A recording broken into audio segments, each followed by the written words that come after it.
There's always something about Vampires Will Never Hurt You that I know we talked about it, but it's a really special song to me. We had done 2 songs before that. I think we had done, first was Skylines, then was Our Lady of Sorrows. Yeah. And maybe Cubicles came, and then Vampires Will Never Hurt You. To me, that is the real, it feels like the first My Chem song that really captured everything. And I remember standing outside this diner, and me and Mikey were hanging out with this kid, and I just started to write the song a couple days before.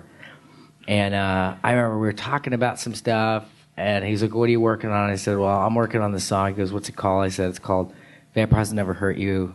And he goes, "That's the dumbest song title I ever heard." I totally remember that. You remember that? I totally remember. I go, "What?" Yeah, because I even prompted him. I was like, "What do you think of that?" He goes, "I think it's the dumbest song title." It was the dumbest song you'd ever heard.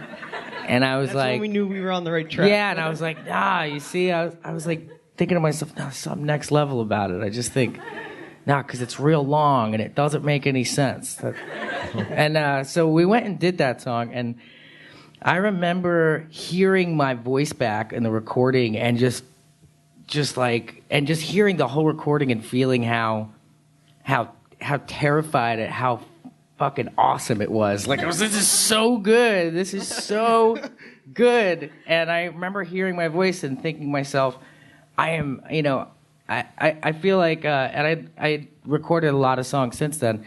And I'm really proud of stuff that we've done since that. I never felt that way as hearing that first time. I still feel like my favorite performance that I ever did was that one take that I did on that first song. And I'll never, it's like the drug and the rush that you will never get back, no matter how much you chase it, is that first recording. And I still feel that way to this day. I hear Vampires to this day, and I think it's the best singing I've ever done was on that song. So that's kind of how I feel about it. You guys agree?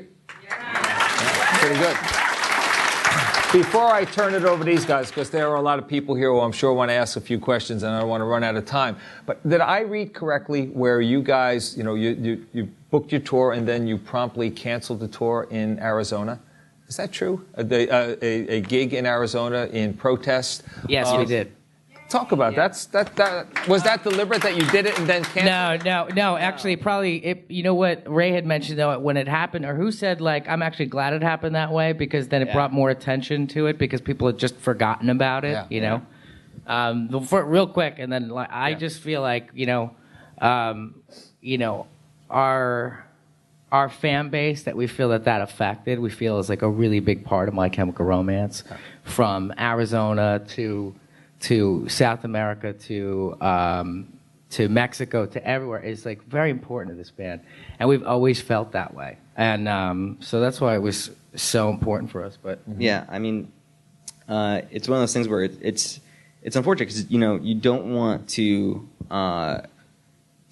punish fans by not being able to play for them there and stuff like that, but the inconvenience of not getting to see a show is nothing compared to living in a police state or living in fear, and I really I encourage the fans and the people that live in Arizona to express themselves by writing their local Congress people or representatives, and maybe we can change the laws together as opposed to just kind of being angry on the blog or anything like that. I think I think it's easy to say, I'm young and people don't listen to me, but there's ways to have your voice heard.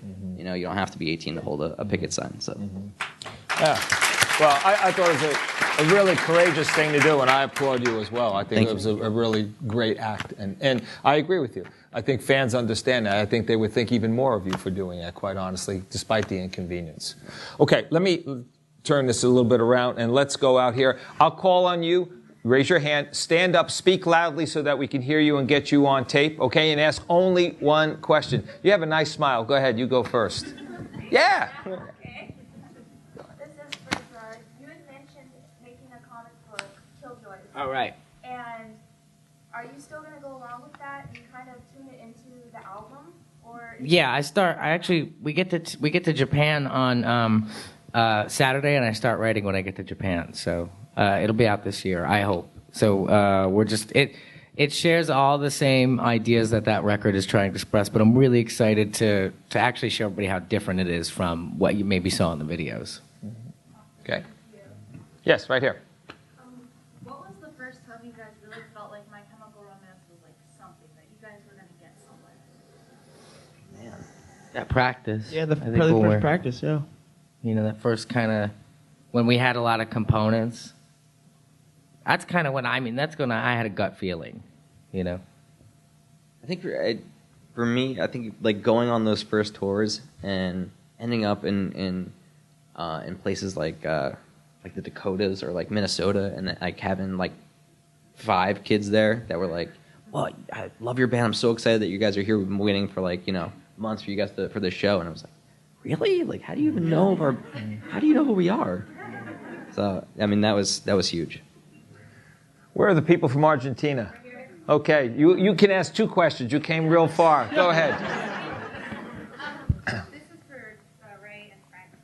When you guys write the guitar parts for the songs, you guys do it together, like isolated from people, or do you guys do it separately and then come and write ideas?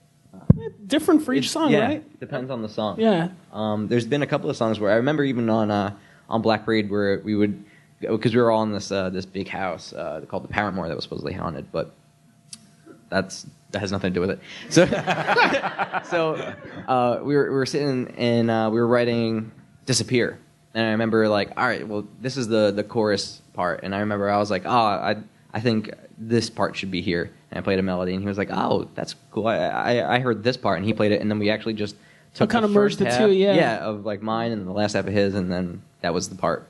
Yeah, that was really fun. Yeah, it's cool. You know, like I guess it's different. It depends on the song. Sometimes like just on the spot live while we're first learning the song, we're writing our parts individually. But I think at some point in every song we always get together. Like I remember Ghost to You, like on Revenge, like he'd come over to my apartment and we just go over stuff. So usually it starts out what we hear in our heads first, each other, and then we always kind of get with each other. Just to make sure like we're complimenting each other, not fighting, basically. Competing, yeah. You got a second one? You got one? Yeah. I thought so. I saw the acoustic performance that you guys did the other day. Oh, okay. And I wanted to know if you guys would ever consider making an acoustic album. Good question. Yeah, we never thought we would ever do anything like that. That was a lot of fun. We were actually against it for a while. Mm-hmm. But yeah, it was really fun. Yeah. I don't know. To do it again though. Yeah. I wish they do they still do those unplugged things? That's kind of more. That's more like I would want to do. Like I don't know if an acoustic album per se. Yeah. But I guess they release it anyway. But more like a kind of like intimate performance. Like if we were to play here now. Yeah. Which would be great. Man, we should have brought guitars. That would have been nice. Sorry, there's no surprise. Sorry. Hide from the tomatoes. But no, I mean, what was great about it was it allowed us a chance to kind of revisit older material and look at it a different way. Like the last thing we wanted to do was play, say Not Okay, how you've heard it, but just playing with acoustic guitars. We really tried hard to change the arrangements and change the instrumentation. And it's a lot of fun. It's yet another challenge. We love challenges. Yeah. You have an open invitation. Anytime you want to come back. Cool. Oh, that's nice. We'll call all these people up. You guys will be here, right? Thank you.